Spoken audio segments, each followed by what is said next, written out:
Sobre una colina, en la orilla izquierda del Arno, se erige uno de los monumentos más representativos de la exuberancia artística de la Toscana.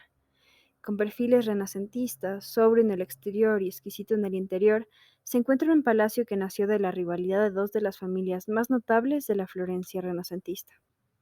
El Palacio Pitti es un palacio icónico del Renacimiento en Florencia, Italia, situado próximo a la ribera sur del río Arno, a muy corta distancia del Ponte Vecchio. En la arquitectura, como en las demás profesiones, el espíritu renacentista evocó en esta construcción las cualidades intrínsecas del ser humano.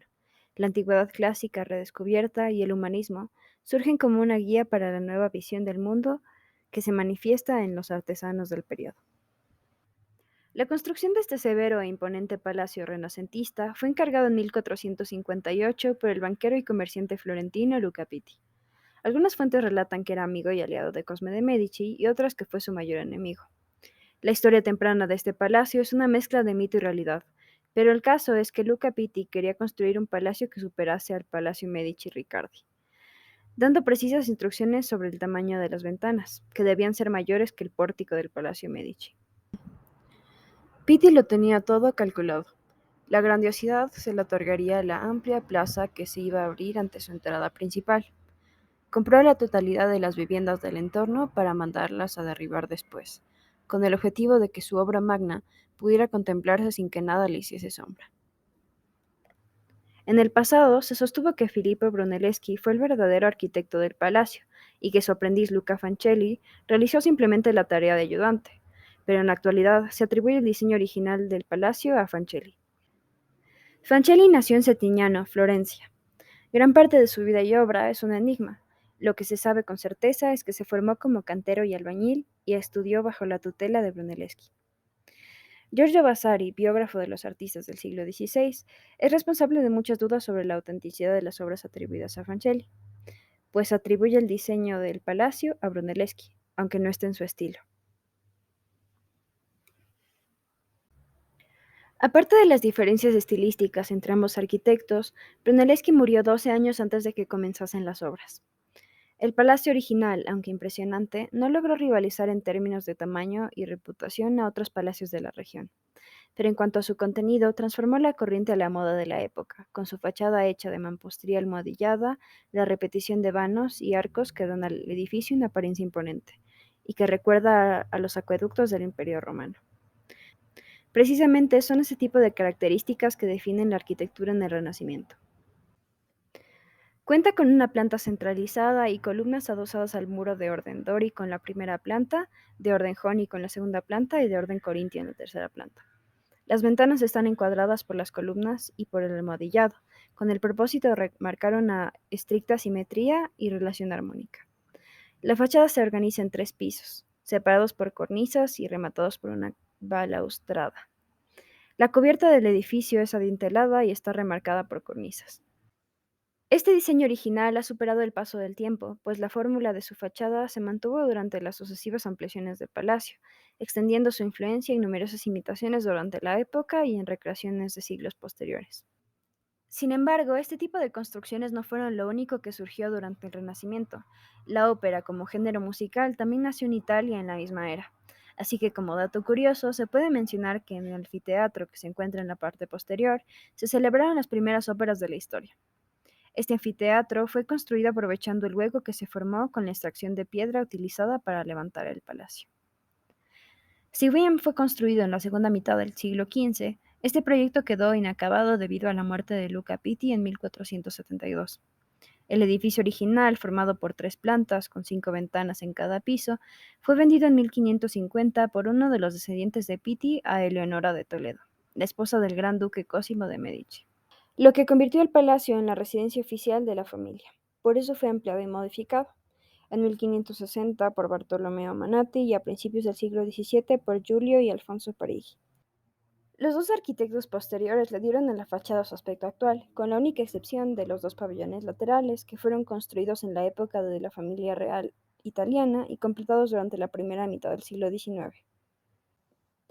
Cuando se terminó el proyecto de 45.000 metros cuadrados de los jardines de Bóboli, Bartolomeo Manati centró su atención en la construcción de un patio tras la fachada principal para unir el palacio con los flamantes jardines, mismos que cuentan con dos recorridos fundamentales. El primero es recto y en él encontramos un ninfeo, el teatro, la fuente de Neptuno y la estatua de la diosa Fortuna.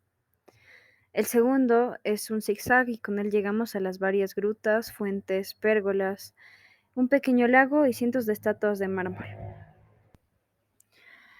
Todo esto es uno de los ejemplos más tempranos del jardín italiano que inspiró más tarde a muchas cortes europeas.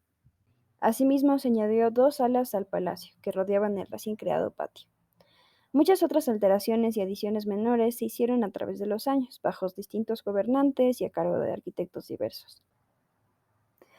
En cuanto a la vida doméstica en el interior del palacio, se sabe que se distribuían específicamente en diferentes zonas privadas. Las habitaciones del ala izquierda pertenecían al gran duque, mientras que las del lado derecho eran utilizadas por el heredero. Las salas laterales albergaban los apartamentos de sus esposas. Las habitaciones del segundo piso contenían la biblioteca, mientras que las habitaciones laterales se usaban para los niños. El lado izquierdo de la planta baja albergaba el apartamento que el gran duque utilizaba en verano. El gran edificio que alberga las galerías de arte fue mandado a construir por Luca Pitti. Con su imponente figura domina el barrio denominado como Oltrarno, es decir, al otro lado del río Arno. Su construcción se prolongó durante 4 siglos alrededor del cuerpo central originario, y el edificio fue el palacio real de 3 dinastías italianas, los Medici, los Lorena y los Saboya, y solo en época moderna fue destinado a albergar valiosas colecciones de arte.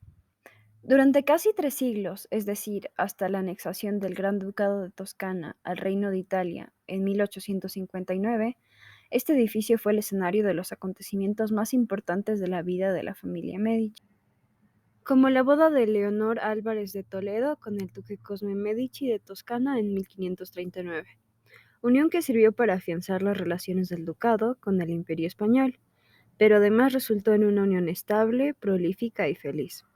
Los cónyuges compartirían, entre otras muchas afinidades, su amor por el arte y su condición de mecenas, hasta que a partir de 1736 el Palacio de Pitti empezó a pertenecer a la rama aristocrática de los Habsburgo-Lorena.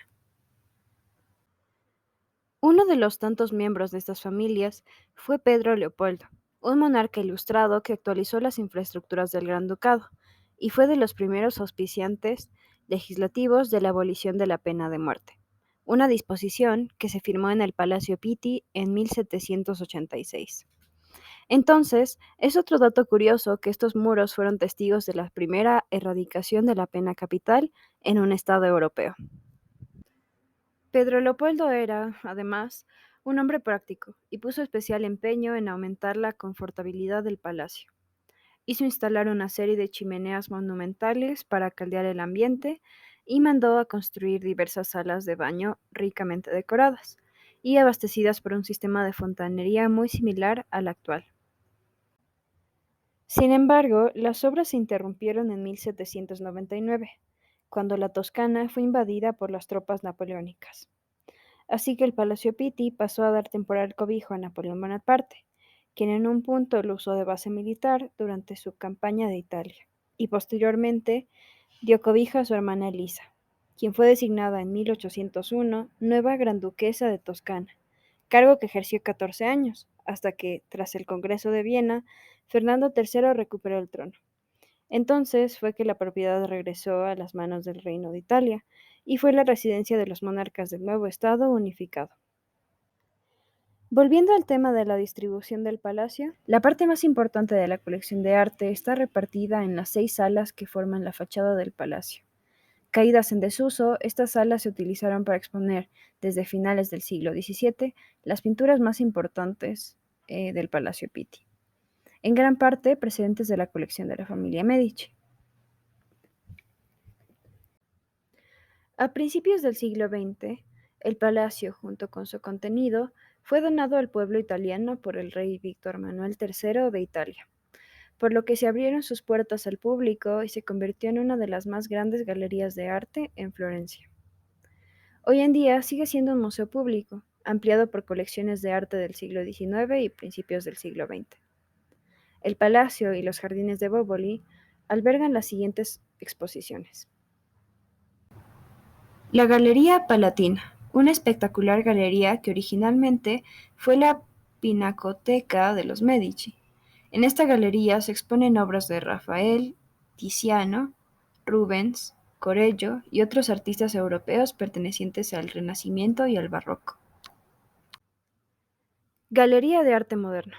Una magnífica colección de pinturas y esculturas, principalmente de artistas italianos que van desde el siglo XVII hasta la Primera Guerra Mundial.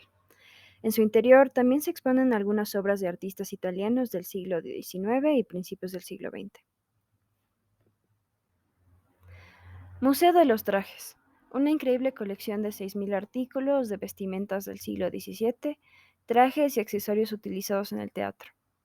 Este es el único museo de la historia de la moda en Italia, y a su vez es uno de los más importantes del mundo. Museo de la Plata, conocido también como Tesoro de los Medici.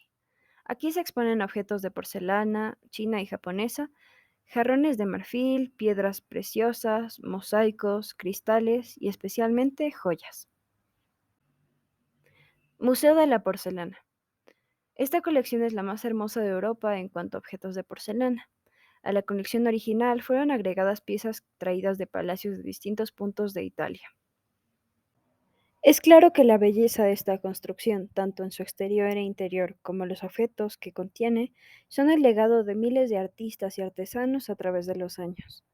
Un gran regalo que la humanidad comparte en el presente. En su sexto siglo de existencia, el Palacio Pitti está mejor mantenido y más espléndido que nunca, siendo un lugar turístico necesario para los 5 millones de visitantes que recibe Florencia cada año. El edificio sigue impactando enormemente a todos los que la visitan, exactamente para lo que fue construido.